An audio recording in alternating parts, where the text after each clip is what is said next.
رسوله النبي الأمين الكريم ونحن على ذلك لمن الشاهدين والشاكرين والحامدين والحمد لله رب العالمين. معزز سامعین اکرام، کچھ عرض معروف سے پیش کرائیے ہمارا مل کر سب سے پہلے سیاح لامکان معلم کائنات انسانیت ہم غریبوں کے غم رسان رحمت للعالمین شفیع المذنبین طه و یاسین حضور احمد مجتبی محمد مصطفیٰ صلی اللہ تعالیٰ علیہ وسلم کی بارگاہ رسالت ماب میں عقیدت اور خلوص کے ساتھ درود پاک پڑھے. اللہم صلی اللہ وسیدنا و مولانا محمد طب القلوب و دوائها و عافیت الابدان و شفائها و نور الابصار و ضیائها و آلہ و صحبہ دائما ابدا. ایک مرتبہ حصول برکت کے لیے درود پاک پڑھے. اللہم صلی اللہ سیدنا مولانا محمد تحب ترضا بان تصلی علیہ صلاة تبقى تدوم بدوام الملک الحی القیوم. وہ معزز تھے زمانے میں مسلمان ہو کر، وہ معزز تھے زمانے میں مسلمان ہو کر، ہم ذلیل خوار ہوئے تاریک قرآن ہو کر. معزز سامعین کرام، خطبہ مسئلہ کے بعد میں نے قرآن مقدس کی آیت تلاوت کی ہے. اللہ رب العزت جل جلالہ عما نوالہ ارشاد فرماتا ہے من تشبہ بقوم فہو منہ، جس کا میننگ اور ترجمہ ہوتا ہے جو جس قوم کے ساتھ مشابہت رکھتی ہے. من تشبہ بقوم فہو منہ، جو جس قوم کے ساتھ مشابہت رکھتی ہے اس کا حشر بھی کل قیامت کے دن اسی کے ساتھ ہوگا. کیا؟ اس کا حشر بھی کل قیامت کے دن اسی کے ساتھ ہوگا. حضرات، اس موضوع کو میں نے آج منتخب اس لیے کیا ہے، عموماً جس قوم کے پاس قانون ہو، جس قوم کے پاس زندگی کا دستور ہو، جس قوم کی پہلی تعلیم اقرا ہو، وہ قوم راہ راست سے بھٹکے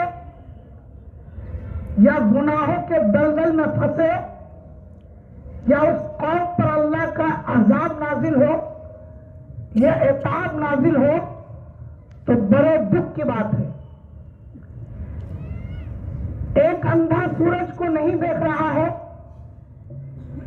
یہ کوئی کمال یا تعجب کی بات نہیں. ایک آنکھ والا آنکھ رکھ کر سورج کو نہیں دیکھ پا رہا ہے، یہ تعجب کی بات ہے. یہ کمال کی بات ہے کہ ایک آنکھ رکھنے کے بعد سورج کو ہم نہیں دیکھ سکتے. ایک اندھا، ایک نابینا دنیا و مافیہ کو نہیں دیکھ رہا ہے، یہ کوئی تعجب نہیں. ایک آنکھ والا آنکھ رکھ کر جب ان چیزوں کو نہیں دیکھتا ہے تو اس پر صدمہ بھی ہوتا ہے اور تعجب بھی ہوتا ہے اور حسرت افسوس بھی مننے لگتے ہیں، ہے نا؟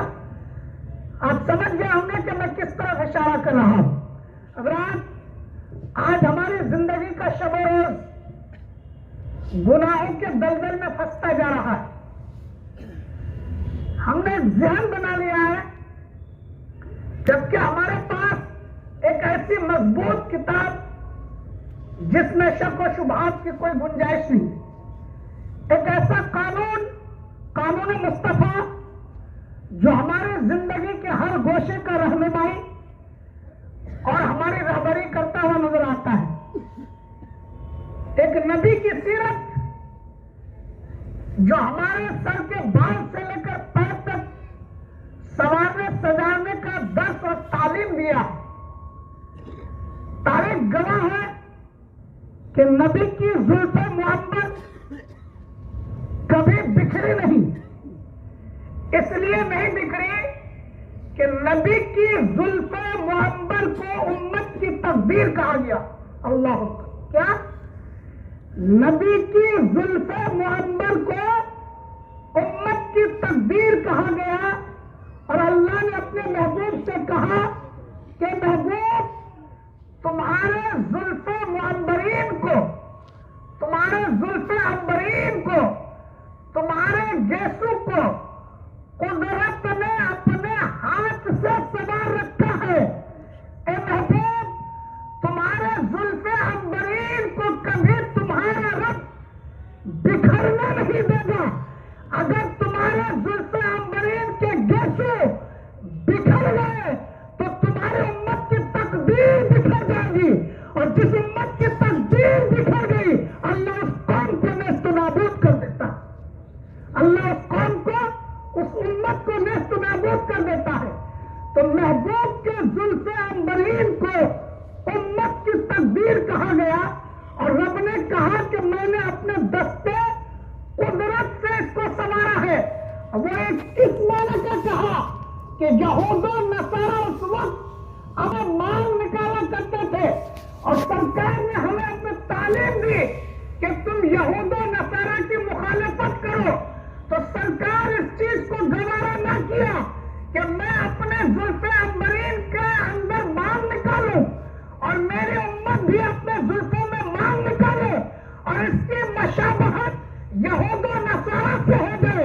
مصطفیٰ کو گوارا نہیں، پورے 63 سال کی زندگی میں محبوب نے اپنے زلفوں میں کبھی مال نہیں نکالا، کبھی مال نہیں نکالا۔ لیکن آج اس کی امت، آج اس کی امت کی تعلیم، آج اس کی امت کے حال، ان کا کیف و سرور دیکھے۔ آج جب سال اختتام پر آتا ہے، جب سال کا اختتام ہوتا ہے، یعنی 2022 پورا ہوا، 31 دسمبر آنے والا ہوتا ہے، اے لوگوں ذرا اپنے ضمیر کو جھنجھوڑو۔ میں نیو ایئر منانے کے لیے آپ سے منع نہیں کرتا، شریعت اجازت دیتی ہے، آپ نیو ایئر مناؤ، خوب مناؤ، لیکن جو تعلیم مصطفیٰ نے دی ہے ان کے دائرے میں رہ کر مناؤ۔ نیو ایئر منانے کا طریقہ امت مصطفیٰ کو محمد صلی اللہ تعالی علیہ وسلم نے کیا دیا کہ تم سال کے انتیم پر رب کی بارگاہ میں نادم و شرمندہ ہو کر ہاتھ جوڑ کر دو گانا نماز پڑھ کے رب کی بارگاہ میں التجا کرتے کہ پروردگار تیرا یہ احسان عظیم ہے، تیرا کرم ہے کہ تو نے خیریت و عافیت کے ساتھ یہ سال میرا پورا کیا۔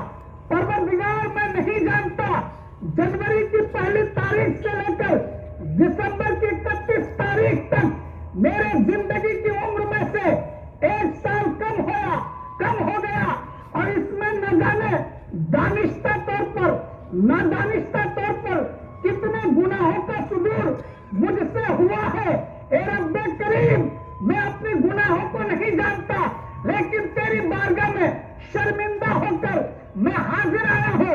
مولا، اس سال میں جتنے بھی گناہ میں نے دانشتہ نادانشتہ طور پر کیے ہیں، تو غفور الرحیم ہے، میرے گناہوں کو معاف کر دے، مجھے میری بخشش فرما دے، میری مغفرت فرما دے، اور جو سال آنے والا ہے اس میں میرے لیے خیر و برکت کا نزول فرما دے، میرے لیے عافیت کا نزول فرما دے، سکون نزول فرما دے۔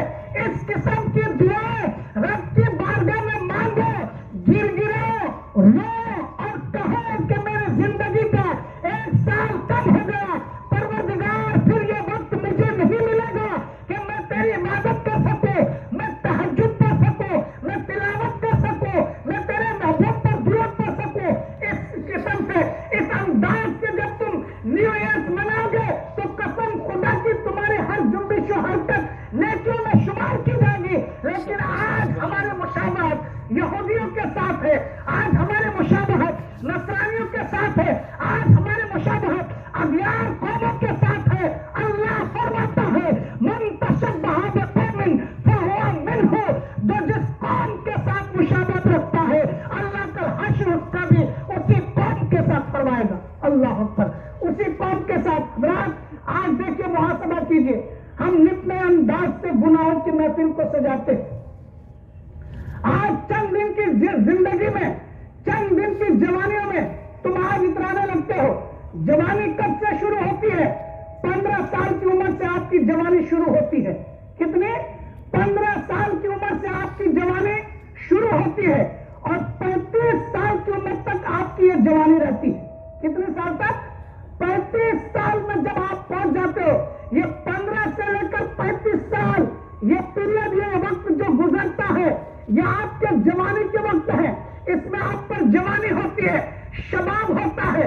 اللہ تبارک و تعالیٰ آپ کی جوانی کو اس لیے نہیں پیدا کیا کہ ان جوانیوں کو تم شراب اور شباب میں بدلو، بلکہ اللہ نے تمہیں جوانی اس لیے دیا کہ اس جوانی کے پرکار وقت پر اس کو سمجھ کر اپنے مولا کو منا لو، اپنے آقا کو منا لو.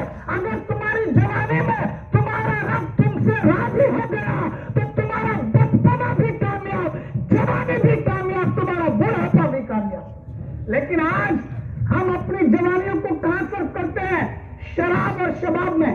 31 دسمبر کی جب تاریخ آتی ہے، وہ کون، ارے یہ باتیں وہ کون کرے جس کے پاس کوئی قانون نہ ہو.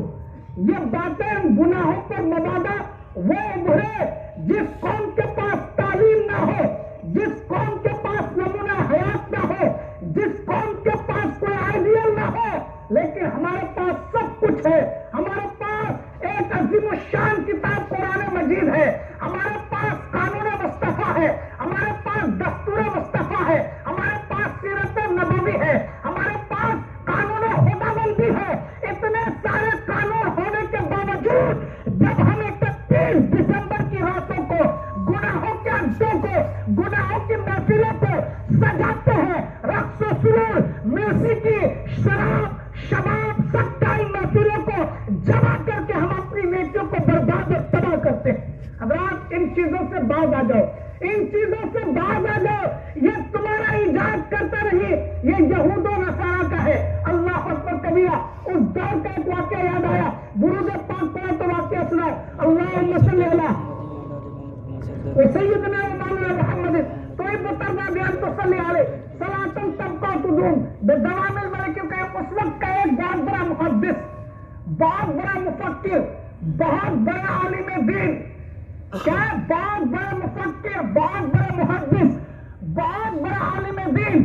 سردی کا موسم تھا، کراچی کی سردی تھی. اس نے غسل جنابت کے وقت اللہ نے فرمایا من تشبہ بقوم فہو منہ. آج تم اپنا آئیڈیل یہود و نصارہ کی حرکات و افعال کو بنا چکے ہو. آج سر سے لے کر پاؤں تک تمہارا وضاقتہ، تمہارا لباس، تمہارا چلنا، کھانا پینا، اٹھنا بیٹھنا، بچوں کی تعلیم تربیت، سب کچھ یہود و نصارہ کے مطابق ہو رہا ہے. دین نبوی کے مطابق، سیرت نبوی کے مطابق آج ہمارا کوئی کردار نہیں ہے. بس واقع دین نبوی کے مطابق آج ہمارا کوئی کردار نہیں ہے، کوئی اصول نہیں ہے، ہمارے زندگی کے کوئی ضابطے نہیں ہے. لیکن دیکھو ایک بہت بڑے محدث، بہت بڑے مفسر، بہت بڑے عالم دین، انہوں نے صرف اس بات میں مشاورت کی کیا کہ نصرانیوں کے یہاں غسل جنابت نہیں. کیا؟ نصرانیوں کے یہاں غسل جنابت نہیں. وہ غسل جنابت کرتے وقت، حالانکہ غسل جنابت وہ کر رہے ہیں، وہ اپنے وقت کا مفکر بھی ہے، محدث بھی ہے، مصنف بھی ہے، مدرس ہے، بہت بڑے عالم دین ہے. صرف اس نے اسے غسل جنابت بھی کرنی ہے، پانی تیار ہے، غسل جنابت کے لیے بیٹھا بھی ہے. لیکن جب وہ مرا تو کافر و مرتد ہو کر مرا. لوگوں نے اس کی بیوی سے پوچھا کیا وجہ تھی، کہا کہ اس میں کوئی شک نہیں، یہ متقی بھی تھے، پرہیزگار بھی تھے، نیکوکار بھی تھے، محدث بھی تھے، مفسر بھی تھے، مفکر بھی تھے. لیکن مجھے ایک بات یہ سمجھ میں آئی کہ شاید ان کے کافر و مرتد ہو کر مرنے کی وجہ یہ ہوگی کہ ایک دن یہ غسل جنابت فرما رہا تھا، تو غسل جنابت فرماتے وقت ان کے دل میں خیال آیا. اس نے یہ کہا صرف کہ نصرانیوں کے یہاں غسل جنابت نہیں ہے، کاش ہمارے اسلام میں بھی غسل جنابت نہیں ہوتا. صرف اس بات میں مشابہت رکھنے کی وجہ سے اللہ نے اس کی موت کفر پر عطا کی، یعنی وہ کافر و مرتد ہو کر مرا. اب آپ سوچ سکتے ہو شب و روز صبح کی کرن سے لے کر شام تک جب تم یہود و نصارہ کی ان کی مخالفت کرنے کے بجائے ان کی موافقت کرو گے تو سوچ سکتے ہو تمہاری موت کس انداز سے ہوگی، تمہاری موت کس انداز سے ہوگی. ایک دوستو یہود و نصارہ کی مخالفت کرو. اللہ کے رسول نے کیا، ہمیں درس دیا، ہمیں تعلیم دی. آج جتنے بھی نیوز کے موقع پر جتنے بھی نت نئے انداز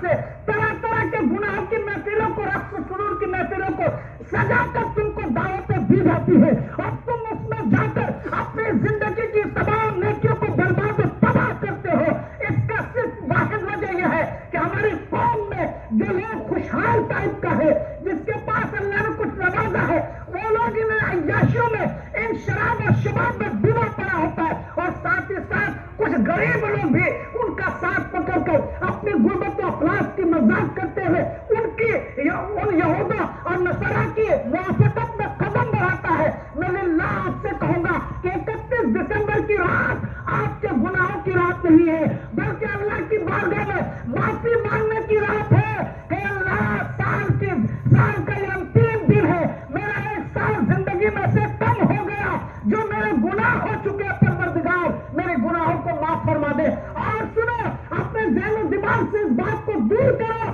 کہ ہمارا نیا سال جنوری سے نہیں بلکہ محرم سے شروع ہوتا ہے. یہ یہود و نصارا کا ایجاد کیا ہوا ہے کہ جنوری کی پہلی تاریخ سے وہ اپنے سال کو کرتے ہیں. اللہ کے رسول نے فرمایا یہود و نصارا کی مخالفت کرو، یہود و نصارا کی مخالفت کرو، یہود و نصارا کی مخالفت کرو. اور سرکار نے خود کر کے بتایا. سرکار فرماتے ہیں سنیچر کے دن کثرت کے ساتھ مجھ پر درود پڑھو. کیا کہا؟ سنیچر کے دن کثرت کے ساتھ مجھ پر درود پڑھو. اللہ کے رسول سے پوچھا گیا یا رسول اللہ آج کس طریقے سے کثرت سے درود پڑے آپ پر؟ اللہ کے رسول نے فرمایا سنیچر کے دن یہودی مجھے برا کہتے ہیں. کیا کہتے ہیں؟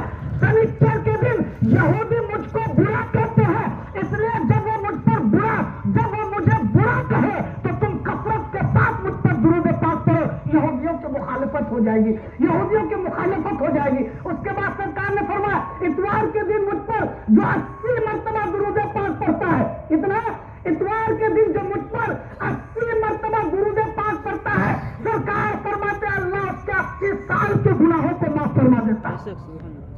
80 سال کے گناہوں کو معاف فرما دیتا ہے. سرکار سے پوچھا گیا یا رسول اللہ اتوار کے دن ہم آپ پر درود 80 مرتبہ کیوں پڑھے؟ اللہ کے رسول نے فرمایا کہ رومیوں کی مخالفت کرو. کس کی؟ رومیوں کی مخالفت کرو کہ وہ اپنے گرجا گھروں میں جا کر آج کے دن وہ اپنے معبودان باطل کی عبادت کرتے ہیں اور ہمارے خدا پر لعنت کرتے ہیں، مجھ پر طعنہ تشنیع کرتے ہیں. تو تم کثرت سے درود پڑھو، اللہ تمہارے گناہوں کو معاف فرما دے گا اور رومیوں کی مخالفت ہو جائے گی. مخالفت ہو جائے گی. حضرات کہنے کو تو بہت ساری باتیں ذہن میں آ رہی ہے، وقت ہو چکا ہے. انشاءاللہ سال آئندہ اگر زندگی نے وفا کی تو اس موضوع پر بحث کرنے کی جیسے سفارت کروں گا. وآخر دعوانا الحمدللہ رب العالمین. السلام علیکم ورحمۃ اللہ وبرکاتہ. 31 دسمبر کی رات آپ یاد رکھیں، کوئی بھی نوجوان اپنی جوانی کو برباد نہ کرے، عیاشی یا شراب اور شباب کی طرف نہ لے جائے.